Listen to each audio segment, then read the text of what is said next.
નમસ્કાર મિત્રો, અમારા વિડીયોમાં આપ સૌનું હાર્દિક સ્વાગત છે. મિત્રો, આજે આપણે વાત કરવાના છીએ નોકરીમાંથી કાઢી મૂકેલા કર્મચારીએ કંપની જ ખરીદી લીધી. અમદાવાદમાં રહેતો આકાશ એક સામાન્ય માધ્યમ વર્ગીય પરિવારનો યુવાન હતો. પિતા નિવૃત્ત સરકારી કર્મચારી અને માતા ગૃહિણી. બાળપણથી જ તેણે એક જ વાત શીખી હતી કે માણસની સાચી ઓળખ તેની ઈમાનદારી અને મહેનત છે. અભ્યાસ પૂરો થતા પછી તેને શહેરની સૌથી મોટી ટેકનોલોજી કંપનીમાં નોકરી મળી. પગાર બહુ મોટો નહોતો, પરંતુ આકાશને વિશ્વાસ હતો કે એક દિવસ પોતાની મહેનતથી મોટી સફળતા જરૂર મળશે. ઓફિસમાં તે સૌથી પહેલો આવતો અને સૌથી છેલ્લે ઘરે જતો. કોઈ મુશ્કેલ પ્રોજેક્ટ હોય કે રાતભર જાગીને કામ કરવાનું હોય, આકાશ ક્યારેય પાછળ હટતો નહોતો. થોડા જ વર્ષમાં કંપનીના મોટા ક્લાયન્ટો તેના કામના વખાણ કરવા લાગ્યા. કંપનીના ઘણા કરોડોના કરારો માત્ર તેના વિશ્વાસના કારણે મળ્યા હતા. પરંતુ કંપનીનો માલિક વિરેન શાહ ખૂબ જ અહંકારી હતો. તેને લાગતું કે કંપનીની સફળતા માત્ર તેના કારણે છે. કર્મચારીઓની મહેનતને તે ક્યારેય મહત્વ આપતો નહોતો. એક દિવસ કંપનીને વિદેશની મોટી કંપની સાથે હજારો કરોડોનો પ્રોજેક્ટ મળ્યો. આકાશે સતત 3 મહિના દિવસ રાત એક કરીને સમગ્ર ટીમને સાથે રાખી પ્રોજેક્ટ સફળ બનાવ્યો. પ્રોજેક્ટ પૂર્ણ થયો ત્યારે સમગ્ર ટીમને લાગ્યું કે હવે તેમની મહેનતનું સન્માન થશે. પરંતુ એવોર્ડ સમારંભમાં વિરેન શાહે આખો શ્રેય પોતે લઈ લીધો. આકાશે કંઈ કહ્યું નહીં. તેને વિશ્વાસ હતો કે સાચી મહેનતનું ફળ સમય આપશે. થોડા મહિનાઓ પછી કંપનીમાં ભારે નુકસાન થયું. વાસ્તવમાં નુકસાનનું કારણ માલિકના ખોટા રોકાણ અને ગેરવહીવટ હતા. પરંતુ પોતાની ભૂલો છુપાવવા માટે તેણે બોર્ડ મીટિંગમાં જાહેર કર્યું કે આકાશની બેદરકારીના કારણે કંપનીને નુકસાન થયું છે. કોઈ તપાસ વગર બધા કર્મચારીઓ સામે તેણે આકાશને અપમાનિત કર્યો અને ગુસ્સામાં બોલ્યો, આજથી તારી નોકરી ખતમ. તારા જેવા કર્મચારીઓ કંપનીને ડૂબાડે છે. આખી ઓફિસમાં સન્નાટો છવાઈ ગયો. આકાશે શાંતિથી પોતાનું ઓળખપત્ર ટેબલ પર મૂકી દીધું અને માત્ર એટલું કહ્યું, સર, આજે તમે મને બહાર કાઢ્યો છે, પરંતુ એક દિવસ સમય સાબિત કરશે કે સાચો નિર્ણય કોનો હતો. બહાર નીકળતા તેની આંખોમાં આંસુ હતા. ઘરે પહોંચતા માતાએ તેનો ચહેરો જોયો અને બધું સમજી ગઈ. તેમણે માત્ર એક જ વાત કહી, દીકરા, નોકરી જતી રહે તો ચાલે, આત્મવિશ્વાસ ક્યારે જવા ન દે. આ શબ્દોએ આકાશના જીવનની દિશા બદલી નાખી. તેણે પોતાની થોડી બચત, મિત્રોની મદદ અને બેંકની નાની લોનથી એક નાનું ઓફિસ ભાડે લીધી.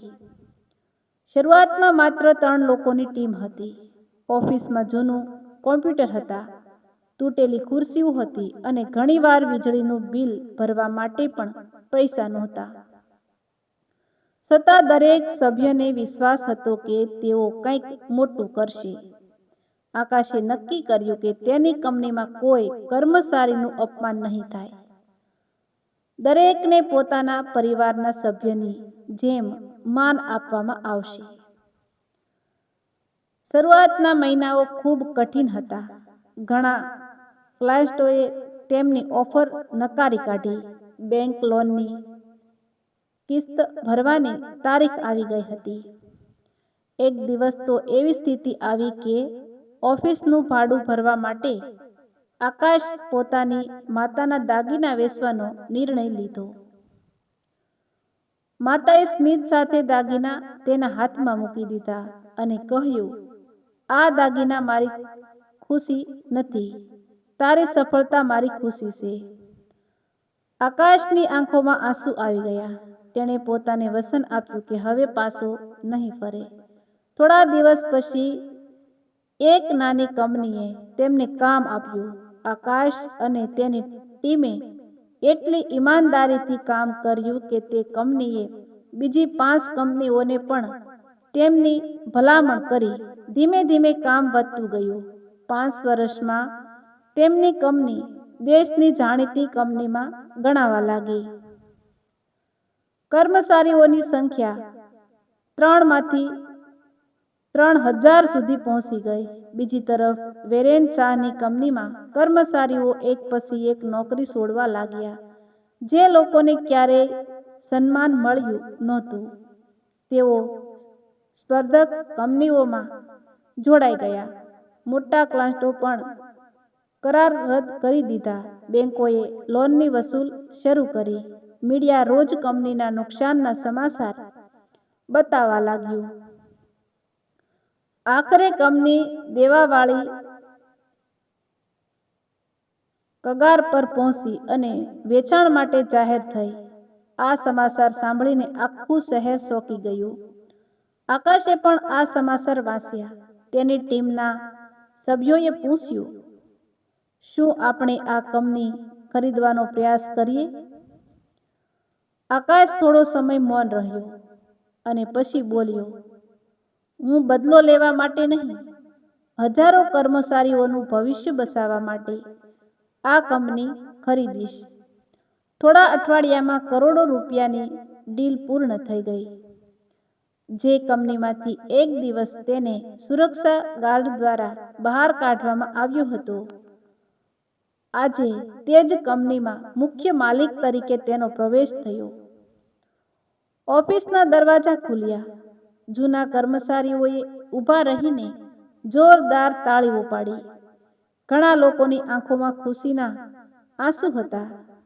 આકાશ સીધો તે જ કેબિનમાં ગયો જ્યાં વર્ષો પહેલા તેનું અપમાન થયું હતું. તેણે થોડા ક્ષણ માટે ખુરશીને જોઈ અને પછી ત્યાં બેસવાને બદલે સામાન્ય કર્મચારીઓ વચ્ચે જઈને બેઠો. તેણે કહ્યું, માલિક અને કર્મચારી વચ્ચે દિવાલ નહીં, વિશ્વાસ હોવો જોઈએ. થોડા દિવસ પછી વેરાન ચા તેની સામે આવ્યો. હવે તેની પાસે ન પૈસા હતા ન અહંકાર. તેણે ધીમા અવાજમાં કહ્યું, મેં તારી સાથે અન્યાય કર્યો હતો, મને માફ કરી દે. આકાશે શાંતિથી જવાબ આપ્યો, જો હું તમને માફ ન કરું તો હું પણ તમારી જેમ બની જઈશ. વિરેન શાહની આંખોમાંથી આંસુ વહેવા લાગ્યા. આકાશે તેને સલાહકાર તરીકે કામ કરવાની તક આપી, પરંતુ એક શરત મૂકી કે હવે પછી દરેક કર્મચારીનું સન્માન કરવું પડશે. વિરેન શાહે તરત જ શરત સ્વીકારી લીધી. થોડા મહિનામાં કંપની ફરીથી નફામાં આવી ગઈ. હજારો કર્મચારીઓનું ભવિષ્ય બચી ગયું. આકાશે પોતાના કેબિનમાં કોઈ મોંઘું ચિત્ર લગાવ્યું નહીં. તેણે માત્ર પોતાનું જૂનું કર્મચારી ઓળખપત્ર ફ્રેમ કરાવીને દિવાલ પર ટાંગ્યું. તેની નીચે એક વાક્ય લખેલું હતું, અપમાન ક્યારેય અંત નથી, તે ઘણી વખત સૌથી મોટી સફળતાની શરૂઆત હોય છે. જે કોઈ નવા કર્મચારીની નજર તે ઓળખપત્ર પર પડતી તે પ્રેરિત થયા વગર રહેતો નહીં. થોડા વર્ષો પછી એક યુનિવર્સિટીએ આકાશને મુખ્ય મહેમાન તરીકે આમંત્રણ કર્યું. હજારો વિદ્યાર્થીઓ સામે તેણે કહ્યું, જીવનમાં લોકો તમને નકામા કહેશે, તેમને હરાવવાનો પ્રયાસ કરશે, તમારું અપમાન કરશે, પરંતુ જો તમે તમારી મહેનત પર વિશ્વાસ રાખશો તો એક દિવસ એ જ લોકો તમારી સફળતાની તાળીઓ પાડશે. આખું ઓડિટોરિયમ તાળીઓના ગડગડાટથી ગુંજી ઉઠ્યું. આકાશની માતા પ્રથમ હરોળમાં બેઠી હતી. તેમની આંખોમાં ગર્વના આંસુ હતા. કાર્યક્રમ પૂરો થયા પછી આકાશે મંચ પરથી નીચે આવીને પોતાની માતાના પગે હાથ મૂક્યો અને કહ્યું, માએ દિવસે તમે દાગીના નહીં આપ્યા હોત તો કદાચ આજે હું અહીં ન હોત. માતાએ તેને ગળે લગાવી લીધો. આખા હોલમાં બેઠેલા લોકોની આંખો ભીની થઈ ગઈ. તે દિવસ પછી આકાશની કહાની માત્ર એક સફળ ઉદ્યોગપતિ નહીં, પરંતુ અપમાનને પ્રેરણા બદલી નાખનાર એક સામાન્ય માણસની અસાધારણ સફર તરીકે દેશભરમાં જાણીતી બની ગઈ.